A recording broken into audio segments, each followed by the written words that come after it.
Hello, and welcome to Town Meeting TV's coverage of Town Meeting Day 2024. This program is part of a series of forums we are bringing to you in advance of Town Meeting Day on Tuesday, March 5th. Town Meeting TV hosts forums with all candidates and covers the questions that you will see on the ballot, introducing you to community decision makers and connecting you with issues that shape your local community. You can find all the forums at cctv.org/2024. 2024, or on the Town Meeting TV YouTube channel.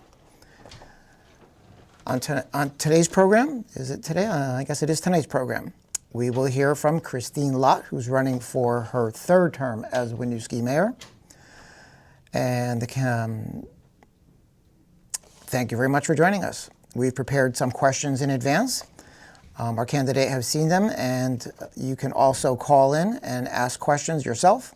The phone number for calling in is 802-862-3966. If you call in, we will do our best to prioritize those calls and interrupt my question asking. Though we'll screen the calls and ensure that the questions are not repeated. We ask that you share your name, the town you live in, and that your question be directed at all the candidates. Well, we have only one candidate, so that doesn't matter. Not just the one candidate. Let's get started with a 1-minute opening statement from Christine. Thank you, Ken, and thank you, Town Meeting TV.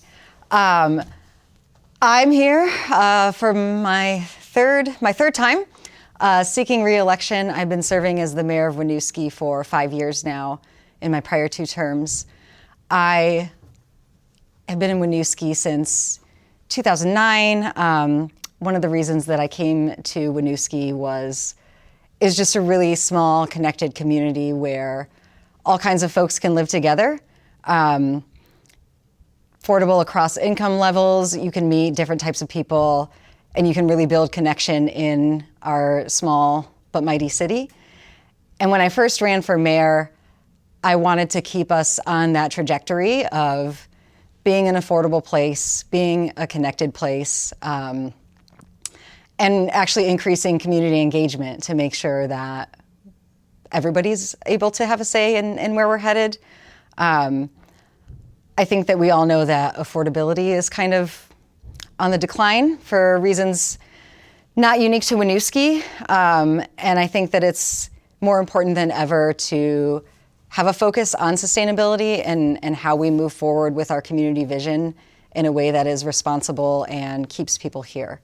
And I think that community engagement is also very important, even more so as we're thinking about what are our highest priorities and how do we keep towards the future that we want to have. Thank you. So we don't have any questions from callers yet, so let's dive in with the predetermined choices.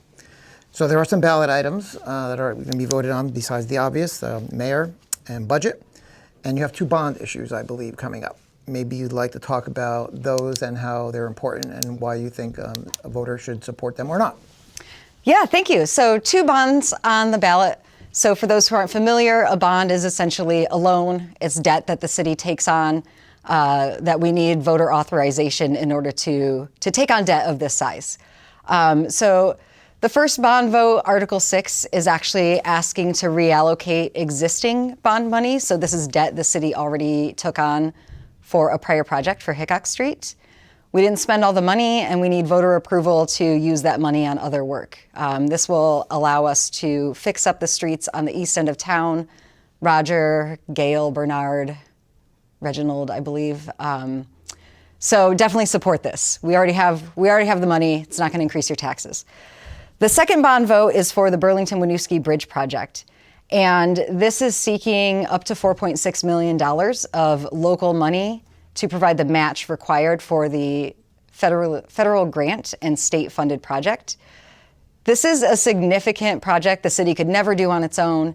It's going to make great improvements to the bridge for all users, but especially bicycle and pedestrian users, expanding the multi-use path, adding a barrier for safety. So it's really important to our community vision and folks who live here and beyond. It is a little challenging, the amount of money that is required from us for the local match. there's 25,000 cars a day, 500 bikes and pedestrians crossing this bridge, and all of that traffic is not Winooski and Burlington based. So we are still in talks with the state and with legislators trying to get an adjustment down on how much is required. But we need the authorization up to the 4.6 million to make sure that we don't lose the grant and we don't lose the project altogether. So I support it and hope that we still have, I know there's still work to be done to try to reduce the impact on us as a city. You mentioned Hickok Street. Mm-hmm. I lived on Hickok Street. That's right, yeah. When I first moved to Winooski, it looks nicer now. 40 odd years ago. A long time ago. Okay, second question. No callers yet, so let's continue on. So I just did 2 ballot items by petition, so I'm aware with what connecting with constituents is like. And what did you do to connect with constituents?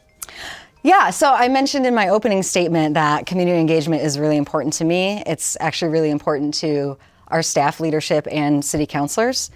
And in 2022, me and the former deputy mayor kind of drafted a plan that the rest of council weighed in on and adopted. We identified a series of existing community groups, senior groups, the local mosque, a Congolese association, a parent and student group. So we could try to proactively kind of meet people where they are informally, not expect them to come to city council meetings, and make sure that we are doing regular outreach to get input as we're making decisions, so throughout the year. We have been implementing that plan and trying to do like at least twice a year, reach out to various groups.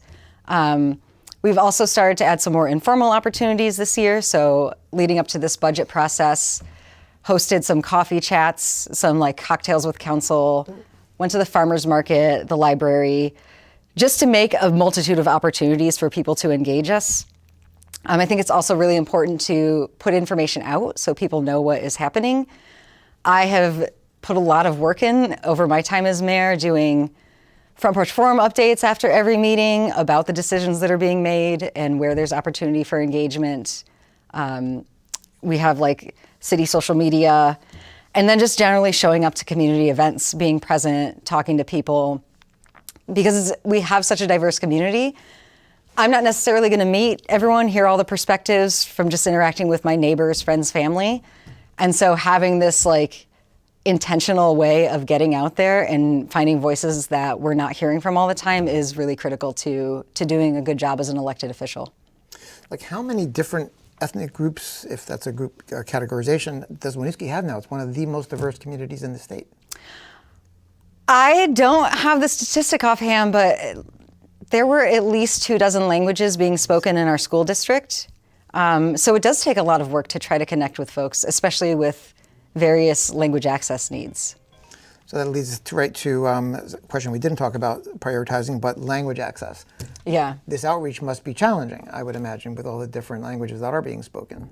It can be, right? Like most of the information we put out is in English, obviously.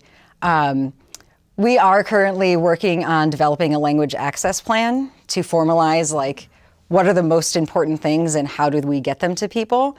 But what we have heard from multilingual residents is that what is actually really important to them is interpretation and in-person time.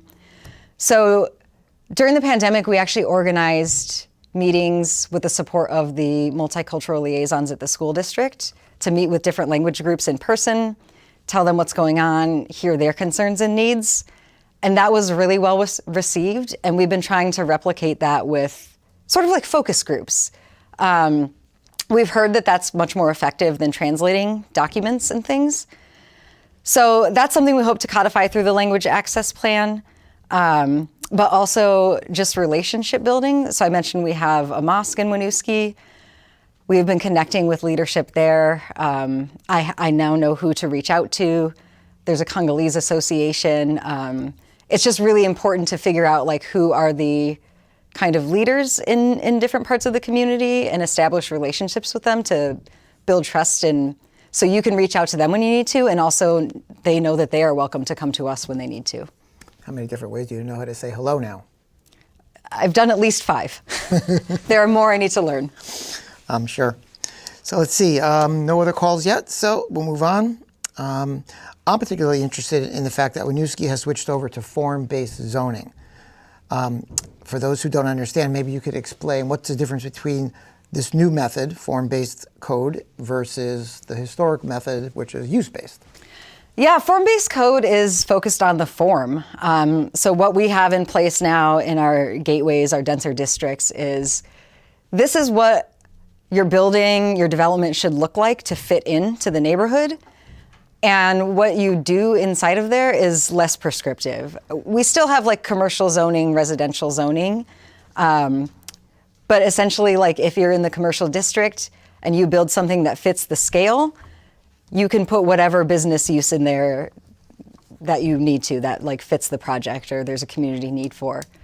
It's a little more flexible, and it allows us to do a lot of projects through administrative review, which speeds up the process.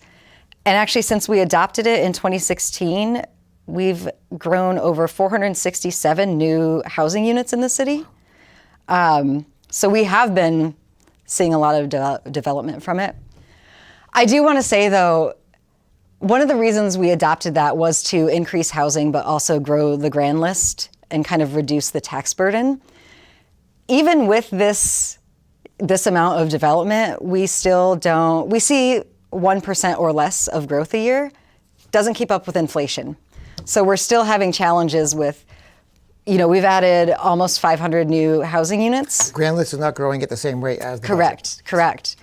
And all these new folks also need services. New units need inspections. So there's a lot that we need to think about this year as we're considering what is the future trajectory of keeping the city affordable. How do we keep adding housing that's necessary, but also make sure that we have the funding to service the folks who live here? Well, we've only got a little bit of time left.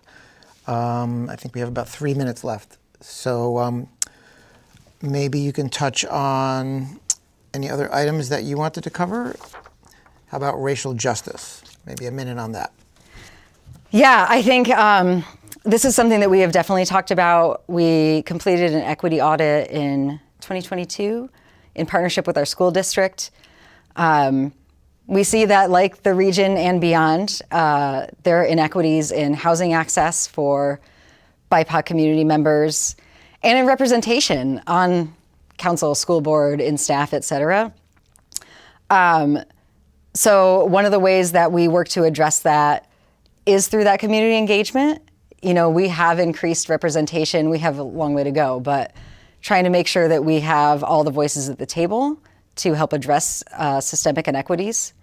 And then our staff have been doing things internally, changing how job postings are written or where they're advertised so that people feel included. We've added a lot of frontline community services staff to connect more and create more access and connection with local government. So if people feel like they are included, they are welcome, government serves everyone in the city. Educating folks on renters' rights. We've been working with the Champlain Valley Office of Economic Opportunity to get more information in, and also doing some code enforcement updates to try to address housing quality inequities that we've seen in the community. Super. I think that's just about all the time that we have. You just have enough time for your closing statement, if you have one. I'll just say that it's been an honor and a big responsibility to serve Winooski for the last 5 years, 6 if you count my time on council. And I am looking forward to a couple more to keep seeing us through on important work that is happening in community engagement, infrastructure projects, tackling housing issues, making sure that we execute some of the local zoning and ordinance changes that we need to do to keep moving forward. Well, thank you very much. And thank you all who watched. Thank you for tuning in to Town Meeting TV's ongoing coverage of local candidates, local budgets, and ballot items. You can find this and many more on cctv.org/2024 or on our Town Meeting TV YouTube channel. You can also tune in to our live election results show after you cast your ballot on March the 5th. Don't forget to contact your local clerk to find out how to obtain a ballot or an absentee ballot and/or to register. In Vermont, you can register to vote on Election Day. You can also register online at the Secretary of State's website, Vermont Secretary of State website. Thank you again for watching and sharing Town Meeting TV.